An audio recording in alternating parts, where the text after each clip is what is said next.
Good morning and welcome to Morning Coffee with Brigid. I'm Brigid Burke, and today is the 7th of February, 2025. And I think it's going to be a sunnier day today than yesterday, a little warmer than yesterday. I'm going to wait for some people to join, particularly regulars. And I have a few things. And good morning, Joanne. Yeah, I know you have not had a good night, so I hope you are, going to start to feel better. It sounds like you've got the miserable situation with the way that you've been feeling. So I'm sorry about that. And I know you said you were up all night. I wasn't up all night, but I was up part of, I don't know, up and down. Probably slept a little better than last night, but So so we are going to see who joins in this morning and who comes on to chat with us. Okay, so this morning is going to be, for this particular live stream, a little bit, maybe a little ranty, so forgive me for that. But I feel like I need to, and Alex is on, good morning. I feel like I need to establish a few things, and obviously not for the regular people who watch this live stream. The regular people who watch this live stream, and Joanne says it's still snowing, and my left nostril took hiatus. I saw that on Facebook this morning. That is like the worst feeling in the world. I know how that feels, and it's so annoying. It's not snowing here, but we're okay. Okay, so I'm going to be. Because it's not just one thing from yesterday. There were like 3 or 4 things yesterday, and again, none of them have anything to do. Thank you, Joanne. None of them have anything to do with obviously our regular viewership. In fact, part of the reason I'm saying this is really just for the benefit of our regular viewership, because I think that everybody here wants to come in. We're having morning coffee. We're talking. And Sam, hello, good morning, afternoon. So I want everybody here to have a good experience, right? Because we're all here. A lot of you guys come around and take classes with me, or we know each other in some other walk of life or something like that. So, so everybody here generally is people who I like and who I want to talk to. Occasionally, because you're on a public live stream, you do get other people who come in, and that's fine. If people just want to pop in and say hi, or just, ask about the reading for the morning, that's fine. I obviously... That's totally cool. I have no, that's why it's a public live stream, right? And I, being a Taurian, one of the things Taurians are supposed to be noted for, although, I don't know, maybe, I don't know, some of you might laugh at this, but the idea that Taurians are actually very patient people, okay? It is true that as certainly when it comes to friendship and it comes to things like that, Taurians have a very, very long fuse. Okay? I tend to be one of those people who will be very forgiving up to a very long point. I am somebody who, tries to kind of, and Melissa, good morning, good to see you. I'm somebody who kind of tries to, how do I want to put it?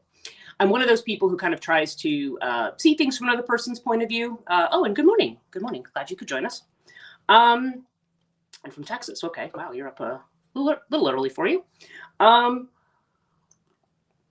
So again, I generally, don't mind people, and Kathleen, hello, good morning.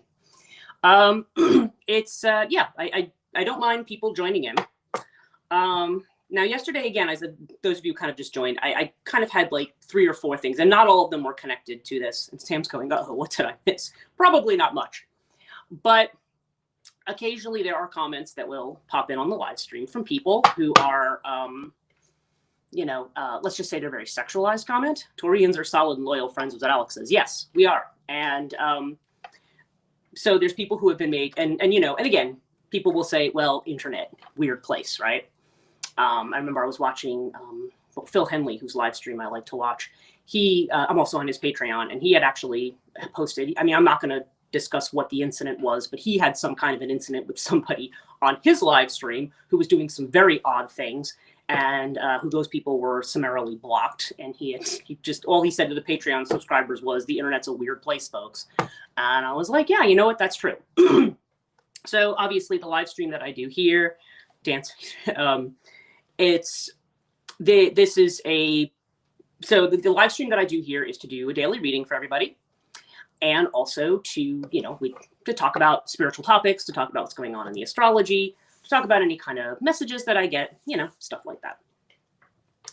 And of course, that's the way live streams are. You will occasionally get people on who will make very personal comments, very sexual comments.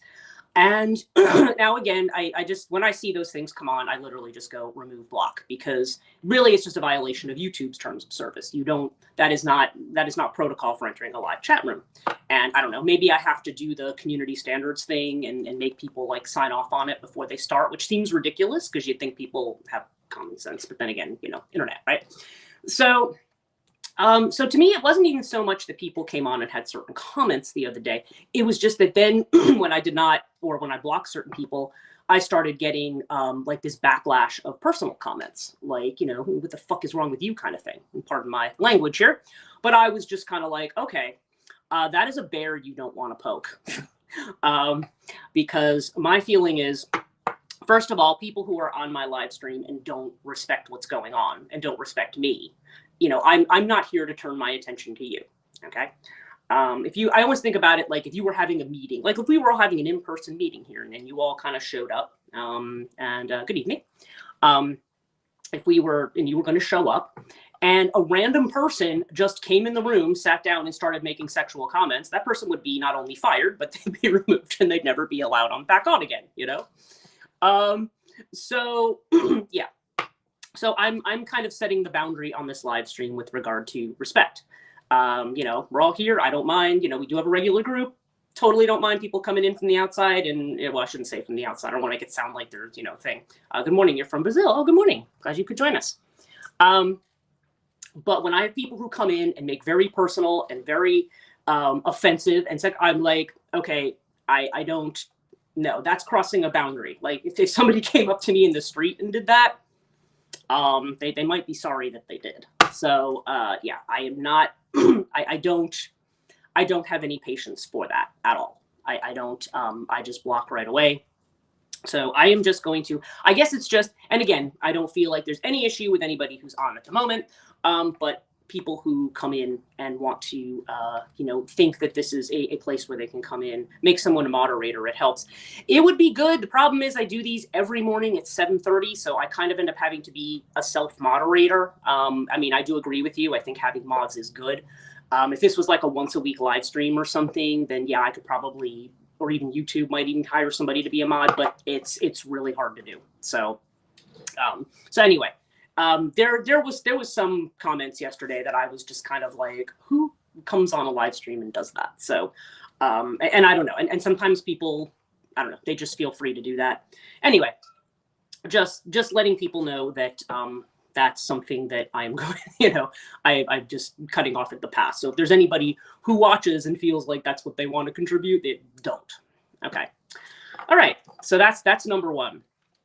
Okay. So number two, I had, and forgive me, those of you who have joined late, I'm getting a little ranty before I do the reading. So, so bear with me and, and how this goes. Number two is I have as I told people yesterday, I was hired for another part-time teaching job. I do a lot of adjunct professor work.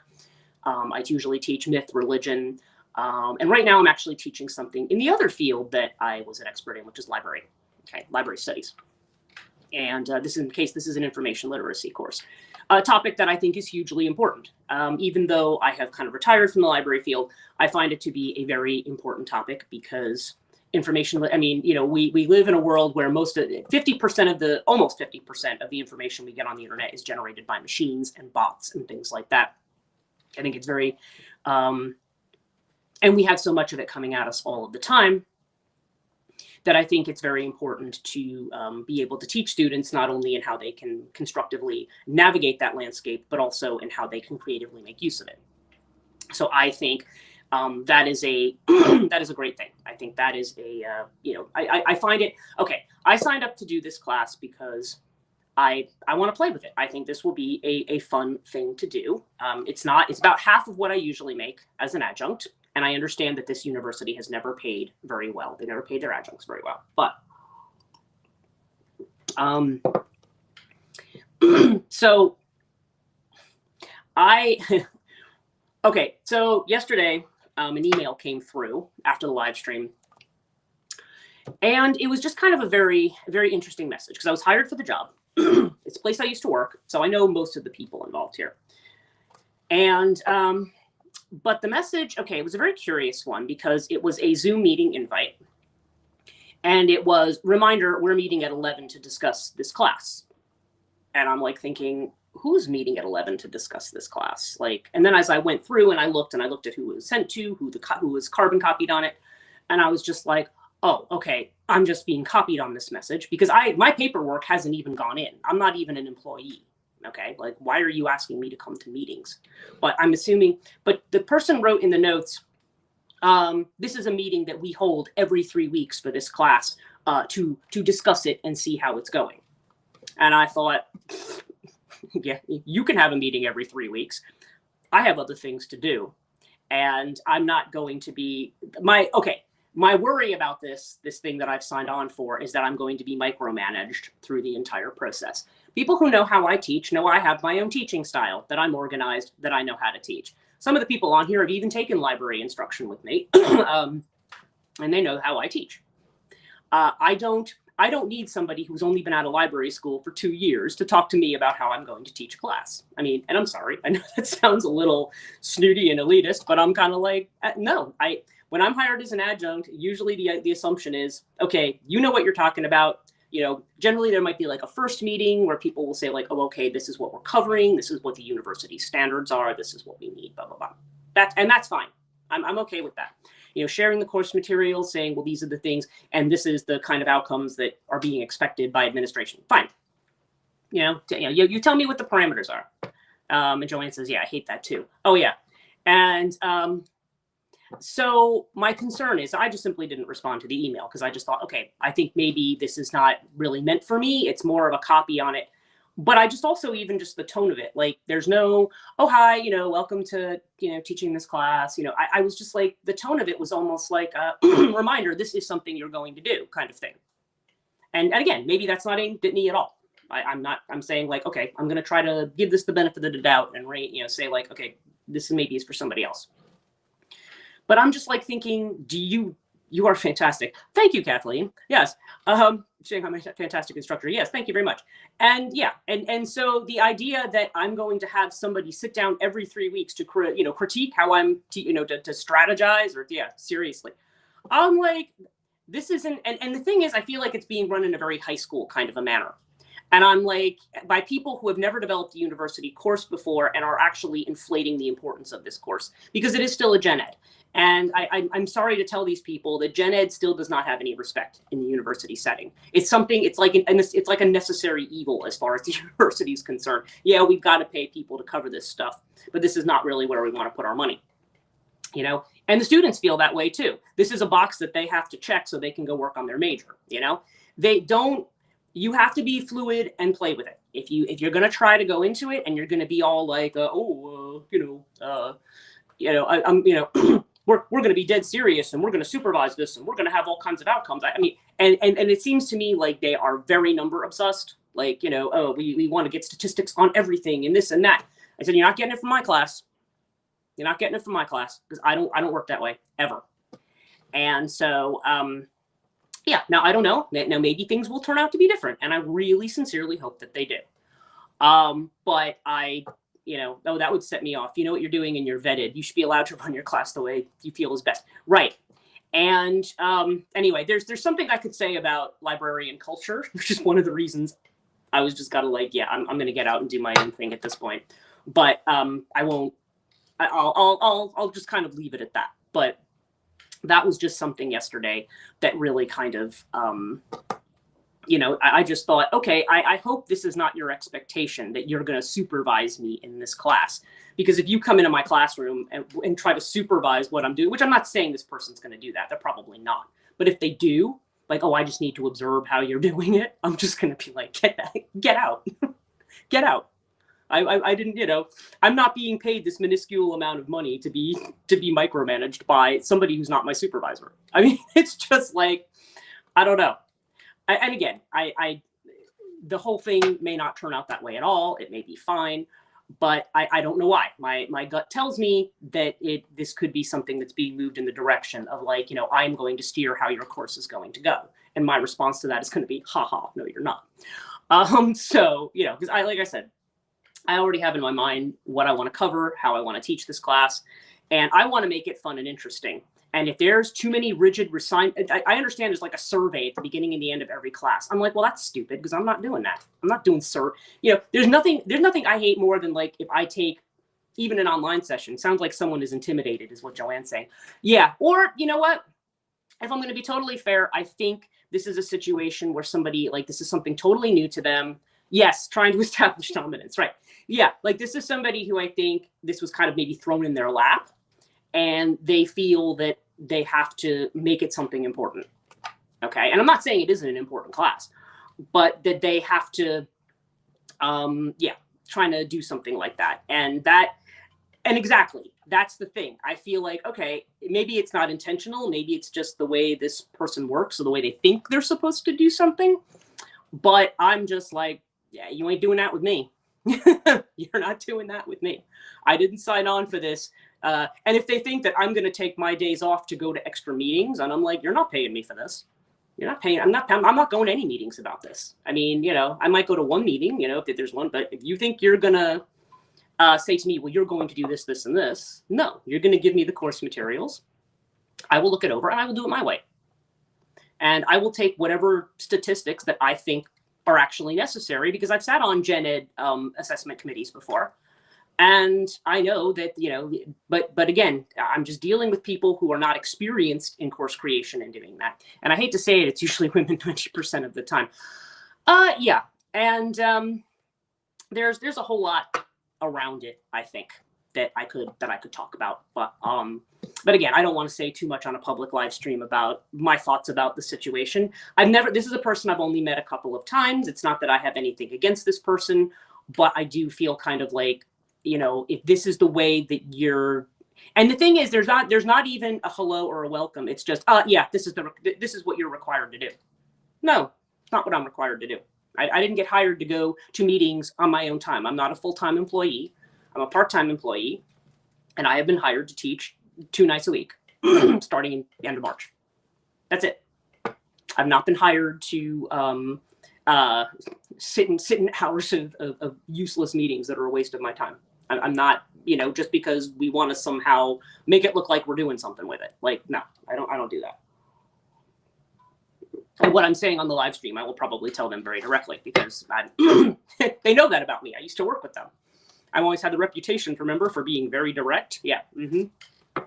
So anyway, so I had that happen yesterday, and you know, we'll see what that. You know, right now I'm just kind of ignoring those kinds of emails, but I'm thinking like, yeah, you think you're going to draw me into this before my paperwork's even gone into HR? Like, no, no, we're not. No.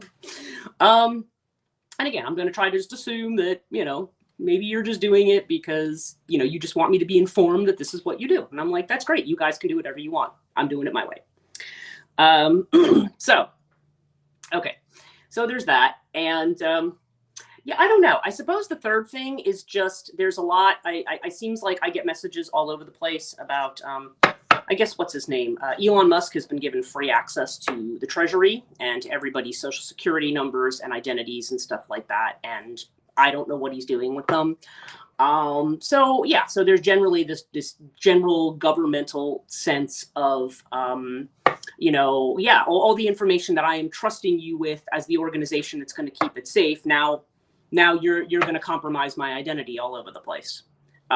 Self-importance is alive and well, is what Joanne said.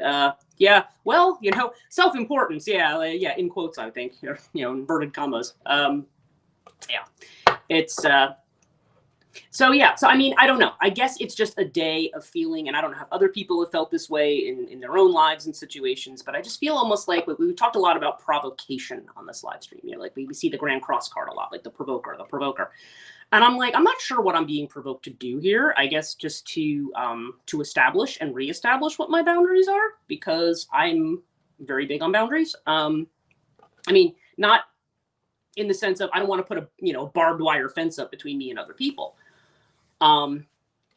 but when it comes to, you know, my private life, my personal space, my identity, what I do with my time, how I do things, how I do my work. The reason I do most of this on my own, kind of as a hired gun freelancer, you know, mercenary instructor. Well, good luck with mine is what Joanne said. It's, you know, is because I'm like, no, I'm not going to be, I understand there's only certain rules when you work for somebody. Okay. But again, I'm interested in the rules that the institution has, and I abide by those rules. But if anybody else tries to say, well, you know, yes, and Jeff says, Alex says, I felt that way since early yesterday morning. Provoked. Yeah. So yeah, there's this feeling of provocation in the air. I don't know if it's Venus and Aries. I don't know if it's I mean, I'm trying to follow some of the planetary shifts that have been going on, and so I don't know. So I'm kind of like, you know, I don't want to spend live stream energy on, you know, this isn't like, you know, everybody. It's like, hey, everybody get online and be my therapist, right? You know, but it's like it's just more sharing kind of how I feel about the energy, and for some reason, I don't know. It's just, you know, there could be. I've been listening since I came in, just letting you know. Thank you, Felix. I appreciate that. Yes. Yeah. So I just kind of feel a little bit like, yeah, I don't know. I'm feeling a little bit put upon in terms of, I think, you know, in terms of personal freedom, in terms of personal expression, freedom to do what I want, and being able to give other people the freedom to be who they are and to do what they want. And also just about basic decency and respect. Not this energy. The energy of dominance is one I am never interested in dominating another person. The only person whom I'm interested in having, I guess what you would call dominance or domain over, is myself. You know, I'm responsible for me, and you know, we're not always in control of our path, right? But, you know, I'm responsible for me, and I want to have the autonomy, I guess is the better word than dominance, right? I want to have the autonomy to be and do what I'm going to do. And I think other people should be and do and have the autonomy to do what they want to do. Okay? That's totally fine. Everybody should have their own autonomy. So when I feel like people don't respect me, don't respect my boundaries, you know, think that, you know, I should do that. Sorry to interrupt. Okay, I did that at the beginning. So, yeah. So anyway, it's, yeah, I'm very much a person who is, you know, I like autonomy. Okay. And I like to have other people have autonomy, and I like to have respect and to be respected. Same. Don't give a fig of what other people think of me. Yeah. And generally I don't, but when I just feel like it's like one of those days where where people always seem to feel like they have to do this, you know, I'm just not, I'm not interested in, you know, I'm not interested in having somebody, you know, I don't like being disrespected, and I don't like being told, like, you know, you will do this or you will do that. That's usually a guarantee that I'm going to do the opposite. I'm not very, you know, I'm not very good with that. Especially when it's people who don't have any reason to be telling me to do that. So anyway, in this time of everybody feeling a little bit provoked, I'm going to do our reading for today. Let's see what comes up with this kind of energy that's going on. I don't know. It's just weird, and you know, my own private readings on it were kind of like, this is a lot of South Node stuff. Like this is stuff that needs to be relegated to the past, you know. And yeah, because I just don't. Yeah, I don't have any time for a lot of this stuff. But in any case, interesting. Okay, Mars is in the 12th. Don't push us. Oh, it's interesting that you mentioned that, Alex. Mars in the 12th house. Thank you for checking the astrology on that. Mars in the 12th. My Mars and my Venus actually are natally in the 12th. So in my natal chart, yeah. So that's just it. I'm somebody who you know, that's a bear. You don't want that. You don't want that energy to come jumping out of the 12th house. It's like, just don't go there, you know? Have a very, like I said, have a very long fuse, but yeah.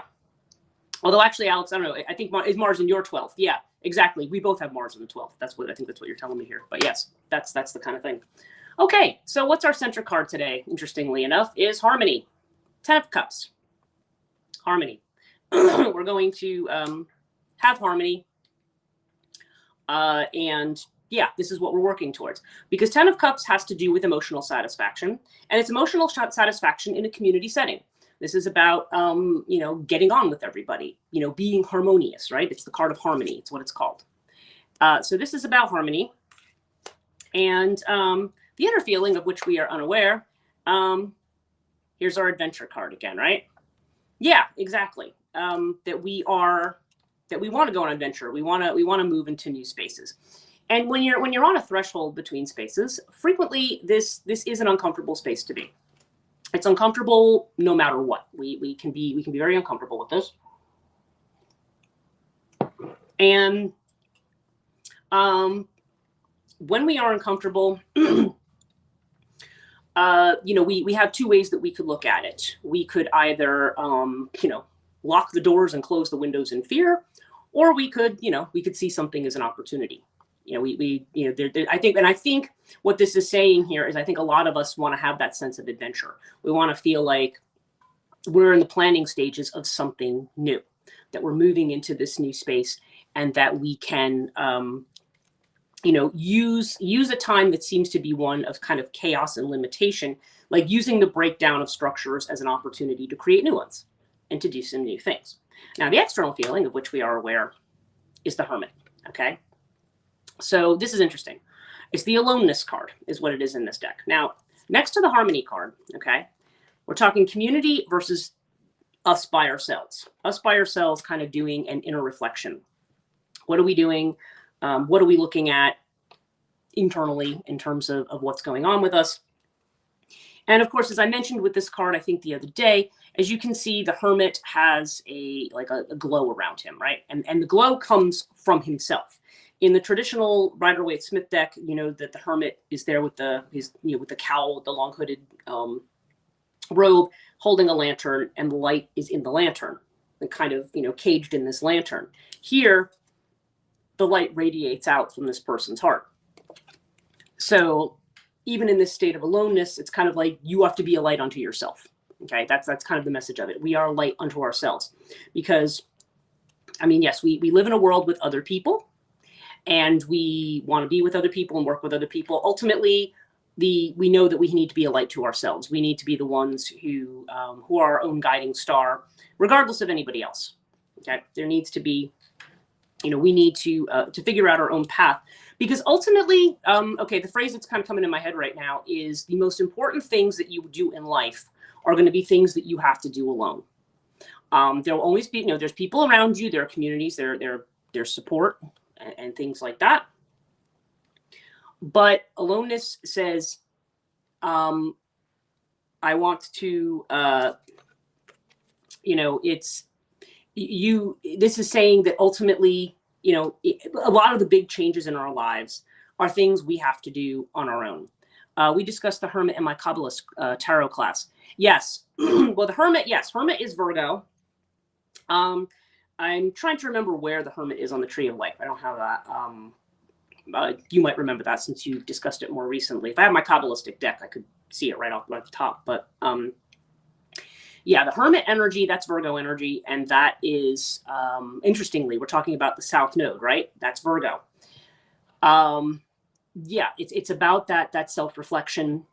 And it's really kind of about resolving a lot of the the internal threads that we have as well.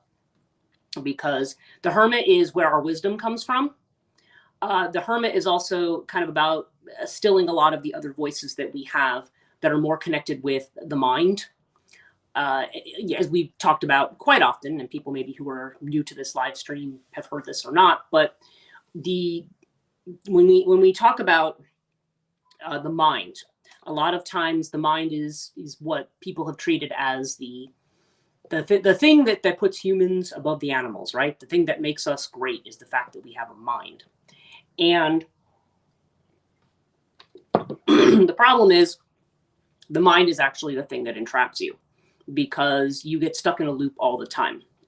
You repeat things. You know, we have a tendency to look for patterns. We have a tendency to view the present and the future in terms exclusively of the past.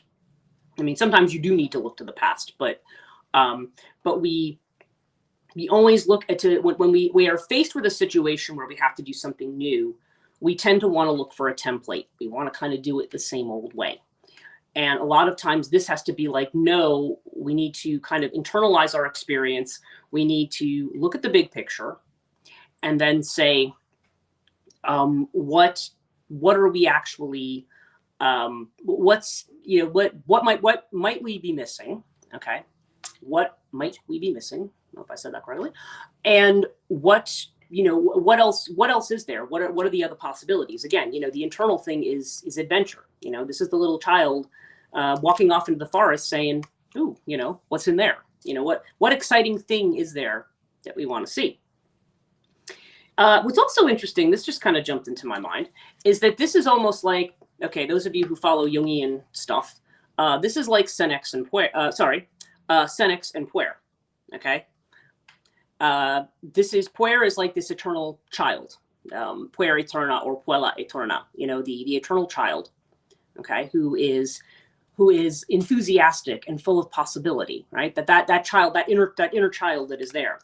Externally, though, you have the Senex energy, which is the more Saturnian in the sense of it has to do with time. This is 10 million. This is the child, and this is the old man, right? This is that axis where we look at, you know, where things maybe you're slowing down, or in the reflective process, we may be looking at things.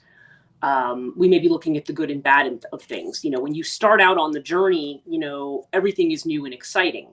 But when you have kind of the weight of experience, so to speak, or when you have the weight of time and how we perceive time, then it's almost like we're trying to find a harmony between those two things, right? We're trying to, I mean, you know, between the community and ourselves, and internally and externally, you know, we're trying to do that. So it's really interesting. It's almost like internally we have the Puer energy, and externally we're dealing with Senex energy, if that makes sense.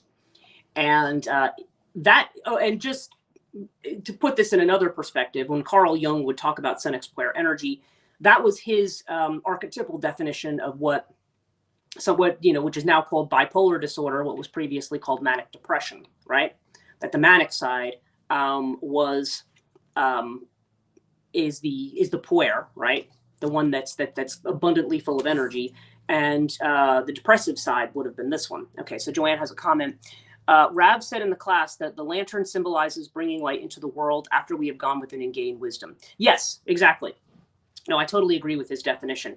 And yeah, because that's the lantern. We're now holding it out in the lantern, but we don't want to leave it confined to the lantern too. We want to, you know, you want to put it out to the world. You want to put it out to people. Yeah, and that's just it. You have that wisdom now. In the hero mythology, it is the treasure that is hard to attain. It's like that's the treasure that you've attained, and that now you can go back and share it with the world, right? In theory, that's what the hero does, is they go away and they get that, and then they bring it back. And the treasure is something that's in, you know, it's internal to everybody, but it's the thing that when you share it with everybody, you know, other people can potentially become transformed by it. Okay, so we're looking at energy that is transformative. We want to play in this kind of new atmosphere, and we want to take the experience that we have and make it transformative. We want to keep these two in balance. We don't want them to be out of balance with each other, right? So it's a matter of again, the old man energy, or the wise old person energy. And Joanne says, wonderful. Yeah. And then internally, there's that child that still wants to be there. And I think we feel developmentally, we look at things in a very linear way. We say, oh, well, childhood's left behind. So, we can't do that. You don't want to go back to being childish. And I mean, yeah, obviously our psyches have developed a certain way, but that doesn't mean that you can't go back to being like a child. You know what I mean? You can't recoup that childlike energy, because it's an energy. It's not necessarily just a state of development. just because you can have older people who can be very childlike. And I say childlike, not childish. Okay. Childlike means that you look at things for the fun and for the opportunity and for what's there, right? Rather than just looking at, the, what was it? What was that Saturday Night Live sketch about Debbie Downer? Like anytime there's one, they're all at Disneyland and they're all excited. And she's like, yeah, but it's too bad that, that kind of energy that where we always looking at everything in the negative, right?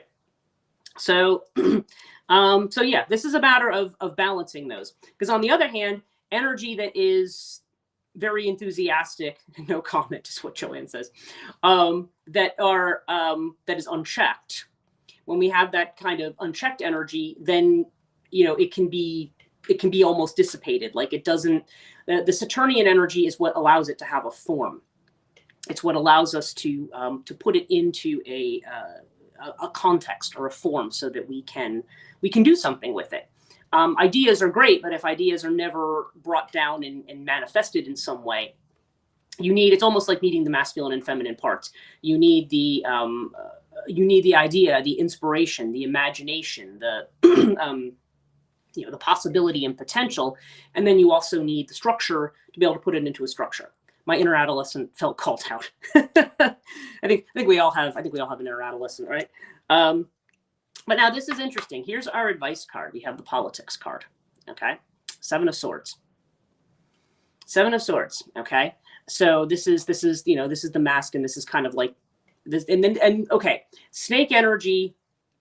As we know, we're in the year of the snake, right? Chinese horoscope, but there's positive snake energy, and then there's the way the West tends to view snake energy. Snake energy can be like Kundalini energy, right? It can be the rising of the serpent from the spine to the top of the head. It can be, certainly in Hinduism, we have the idea of the Nagas, the serpents who are very sacred. You see them appearing a lot. Shiva always appears with the cobra, and these are all symbols of they're considered beneficent symbols. In the Western religion and culture, the snake tends to be viewed negatively because people always forget that Saturn is the actual material, is what Alex is saying. Yeah, well, exactly, yeah, because Saturn has to do with time, and when you have to do with time, then yeah, time has to do with space and time kind of go together. It's the reality of life, the experience of the world that we live in is in that sphere, and time will always be a part of that or a component. Because there's a measurement to it, there's a limit to it, right? So this card more or less says, yeah, like the politics. So this can be an internal thing and it can be an external thing. People who want to sabotage things, people who put on a certain face but maybe have another agenda or another motive, which is kind of the implication of this card. Because the serpent here does not, this serpent actually has little clouds all over it. And so it's almost the idea of somebody's there who is not being straightforward or upfront. It can represent a person or a situation, or it could just be somebody who wants to, a spanner in the works. They just want to throw something in to mess things up. Now, again, sometimes doing that doesn't always have to be a bad thing. Sometimes you need to stop and break something down in order to redo it. But I feel like this is saying, like, first of all, don't self-sabotage. Don't self-sabotage. You want to keep that balance between that energetic balance that you have between what you're trying to create and sort of the realities of things, right? And the material that one needs to build things, and the implication of your class person. Yeah. Mm-hmm. Well, possibly yes. It's just kind of like there's a. Yeah, I mean, the question is there something going on? Seven of Swords often has to do with what's not told to us or what somebody's not being direct about. But as a piece of advice, it may be telling us to, I think, okay, even in the face of things like this, the idea is that you don't want anybody's external attempt to sabotage something to sabotage you. Okay, you don't want something that's going to sabotage you and what you're doing. So yeah, so there's that kind of energy of be careful of, if we remember from the cat deck, okay, that particular card There's a cat that's sitting there looking at a flock of birds that's going by, but running right behind him is a mouse, and another cat comes in behind him and grabs the mouse. If we think of the Rider-Waite-Smith deck, it's the guy who has a bunch of swords and he's carrying them and he's kind of looking over his shoulder, looking kind of smug, and he's kind of tiptoeing off with them. It's like you don't want somebody to come in and pull the rug from under you and take something from you. Like that's kind of the vibe of the Seven of Swords. But the Seven of Swords isn't always negative. Sometimes it means there's conversation that's going on that you are simply not aware of, good or bad. Okay. So I feel almost more in the context of this reading is it's letting us know that we don't want to we don't want to be sabotaging ourselves in these kinds of cases. You don't want to be you want to keep an awareness. You want to keep your head. Joanne was saying thief. Yeah, right, exactly. This person's it's a type of Mercury energy, and trickster energy, Hermes or Mercury, is, I mean, again, Hermes is not a negative deity, but he's tricky. You know, he can be, or people, maybe more a better example would be people who work with fairies. Okay, if you work with fairies, then fairies are beings that are, I mean, they can help you and they can, you know, they can mess you up too.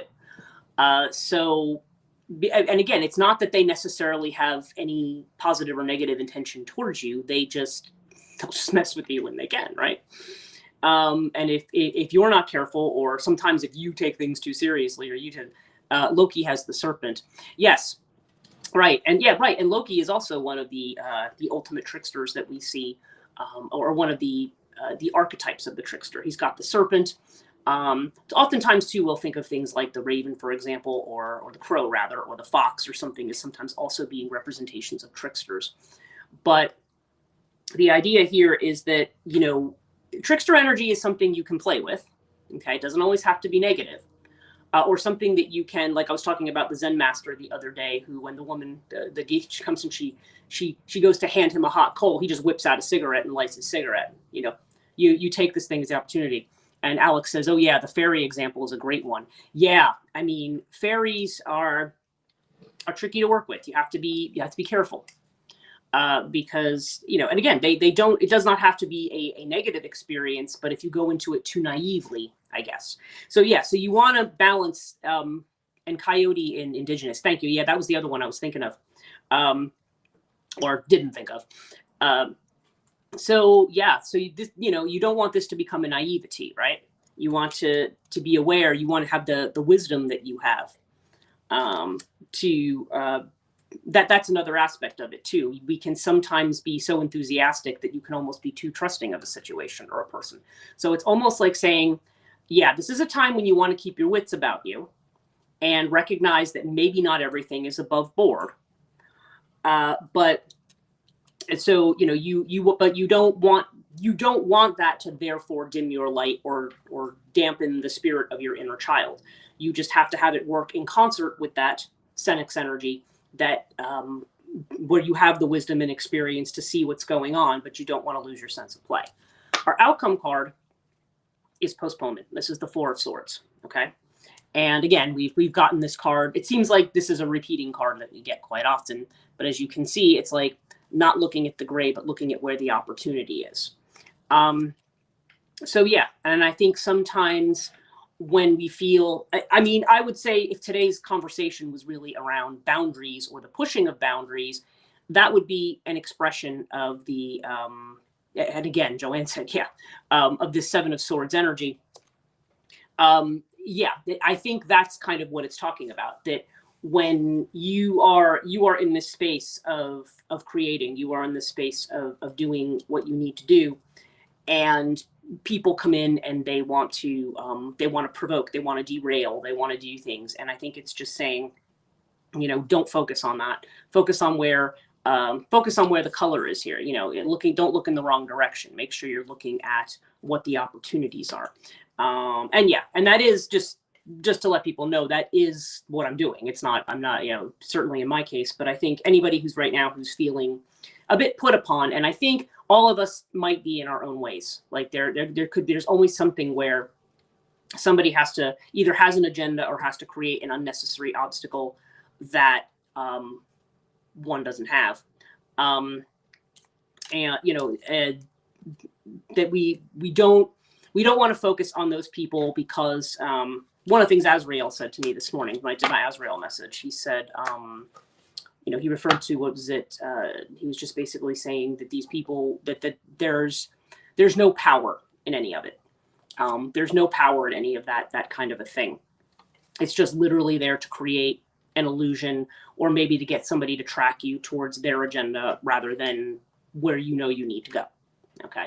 So that seems to be what the message is today. And I, like I said, I don't know this sense of boundaries and dealing with boundaries with people. And again, I think everybody, even whether you're dealing it with that in this moment or not, I do think that this is a common theme for people. Frequently, it's one of the reasons when we have an idea for a project and want to do something, and then stuff will happen, and we'll be like, I really hate people. Like we'll say that. But it's because people either they don't get what you're doing, they don't respect you, they don't respect what you're doing, or they want to derail your energy into something else. And I think is just reminding you, keep the balance between those two things. You want to maintain your enthusiasm, but be mindful of what your inner wisdom has taught you in these cases. So anyway, that's it for me today. Thank you guys so much for joining me. I enjoyed having everybody on. I will be back tomorrow morning. Tomorrow is Saturday. Yes, I've got what is going on. I have a very busy day ahead today.